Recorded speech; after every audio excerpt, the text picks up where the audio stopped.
Bismillahirrahmanirrahim. Assalamualaikum warahmatullahi wabarakatuh.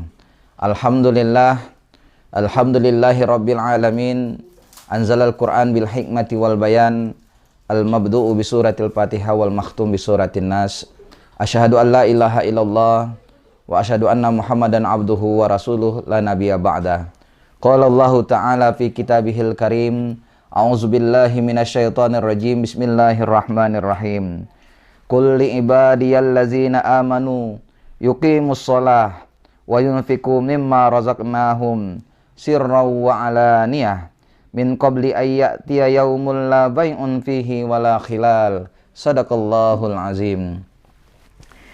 Yang artinya, katakanlah Muhammad kepada hamba-hambaku yang telah beriman, hendaklah mereka melaksanakan salat, menginfakkan sebagian rezeki yang kami berikan secara sembunyi atau terang-terangan, sebelum datang pada hari itu ketika tidak ada lagi jual beli dan persahabatan. Quran Surat Ibrahim ayat 31. Kaum muslimin rahimakumullah. Pada hari ini kita berada di tanggal 9 Zulhijjah, yaitu bertepatan dengan dilaksanakannya para jamaah haji berkumpul di Arafah. Oleh karena itu, banyak pelajaran yang telah diajarkan Nabi Ibrahim alaihissalam tentang hakikat kesabaran demi meraih rahmat Allah subhanahu wa ta'ala. Bagaimana kisah Ibrahim yang diabadikan di dalam Al-Quran telah mengajarkan kita, telah menjadi ibrah untuk kita bersama, bahwa puncak dari kesabaran, puncak dari ujian yang Allah berikan kepada kita adalah untuk meningkatkan kualitas diri kita di hadapan Allah subhanahu wa ta'ala.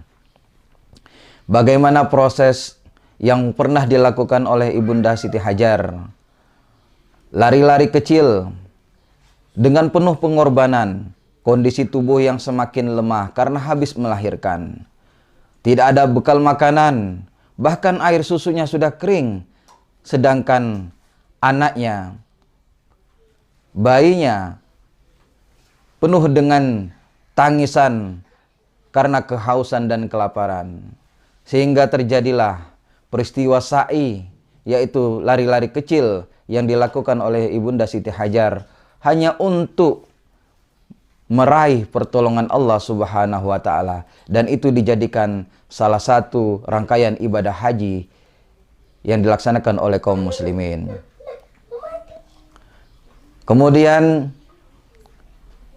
bagaimana peristiwa kerinduan seorang ayah yang bernama Ibrahim, yang di awal pernikahan tidak memiliki seorang putra. Kemudian ketika dia mengetahui istrinya sedang dalam keadaan mengandung, Allah memerintahkan untuk memisahkan istrinya ke sebuah lembah yang penuh dengan kekeringan yang dikenal dengan lembah Bakkah, yang pada saat ini sering kita kenal dengan Al-Makkatu Al-Mukarramah, Mekah yang penuh dengan keberkahan. Kaum muslimin rahimakumullah, rangkaian demi rangkaian yang telah dilaksanakan oleh keluarga Ibrahim menjadi rangkaian ibadah yang wajib dilaksanakan oleh kaum muslimin, yaitu rangkaian ibadah haji yang dilaksanakan di kota Mekah Al-Mukarramah. Bagaimana perjuangan seorang ibu yang habis melahirkan, kondisi dalam keadaan lemah, tidak ada makanan, keadaan sendirian di lembah yang penuh dengan ketandusan. Kondisi seorang bayi yang menangis menjerit karena kehausan dan kelaparan. Namun, cobaan demi cobaan Ibunda Siti Hajar lakukan, yaitu melakukan lari-lari kecil dari Bukit Safa ke Bukit Marwah hanya untuk meraih pertolongan Allah subhanahu wa ta'ala. Bentuk kesabaran, bentuk ujian yang dilalui oleh Ibunda Siti Hajar sehingga menghasilkanlah rahmat Allah berupa air Zam-Zam. Kemudian bagaimana perjuangan, pengorbanan seorang Ibrahim alaihissalam. Di saat pernikahannya tidak memiliki seorang putra. Namun ketika dia menikah, kemudian dianugerahkan oleh Allah Subhanahu wa taala keturunan yang belum sempat lahir, tapi Allah sudah memerintahkan untuk dipisah dan diletakkan di sebuah lembah yang penuh dengan ketandusan. Setelah bayi itu lahir dalam keadaan remaja, Nabi Ibrahim baru sempat berjumpa, namun ia diuji kembali oleh Allah Subhanahu wa taala dengan perintah untuk memotong anak laki-lakinya. Ini bentuk cobaan yang Allah berikan kepada Nabi Ibrahim sebagai bentuk cobaan dan ujian. Apakah Ibrahim rela dan berkorban hanya untuk kepada Allah Subhanahu wa taala? Dan cobaan demi cobaan yang dilakukan dan dialami oleh Nabi Ibrahim sehingga memposisikan Ibrahim sebagai Khalilullah atau kekasih Allah Subhanahu wa taala.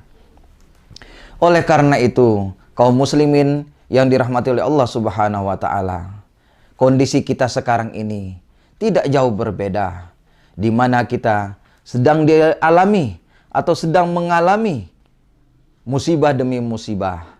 Covid yang tidak pernah sirna, bahkan merajalela.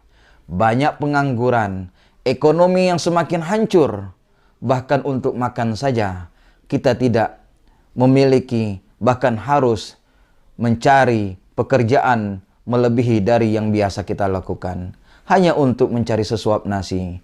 Oleh karena itu, ada ibrah, ada pelajaran yang dapat kita petik di hari raya Idul Kurban ini.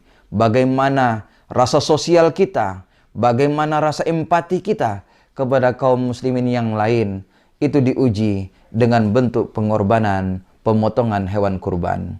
Bisa jadi tetangga-tetangga kita, saudara-saudara kita belum pernah sekalipun merasakan nikmatnya memakan daging. Namun karena di hari raya kurban ini, teman-teman kita, saudara-saudara kita dapat merasakan nikmatnya daging. Karena pada hari ini kaum muslimin berlomba-lomba memberikan daging kurban yang mereka lakukan. Kaum muslimin rahimakumullah, dari bentuk puncak kesabaran ini, Allah Subhanahu wa taala mengatakan, "Fasholli li rabbika wanhar." Hanya dengan melaksanakan salatlah dan hanya melaksanakan pengorbananlah, maka pertolongan-pertolongan Allah akan Allah berikan kepada kita kaum muslimin. Dan semoga di puncak hari raya Idul Kurban ini kita sama-sama diberikan pertolongan oleh Allah Subhanahu wa taala dengan berupa diangkatnya bencana-bencana di negeri kita tercinta ini, dibukanya tabir-tabir dari segala pandemi yang ada di negeri ini. Semoga Allah mengabulkan doa-doa kita, munajat-munajat cinta kita, sehingga Allah menerima pengorbanan-pengorbanan kita, sehingga Allah menerima ibadah-ibadah kita, sehingga Allah menurunkan rahmatnya berupa diangkatnya segala pandemik yang melanda negeri kita ini. Kaum muslimin rahimakumullah, kami selaku keluarga besar SDIT Al-Furqon Palembang mengucapkan minal aidin wal faizin, mohon maaf lahir dan batin. Semoga hari raya Idul Adha 1442 Hijriah ini menjadikan kita lebih baik lagi dan menjadikan kita semakin mendekatkan diri kepada Allah Subhanahu wa taala. Lebih dan kurangnya kami mohon maaf. Kepada Allah kami mohon ampun. Billahi taufik wal hidayah. Wassalamualaikum warahmatullahi wabarakatuh. Allahu Akbar.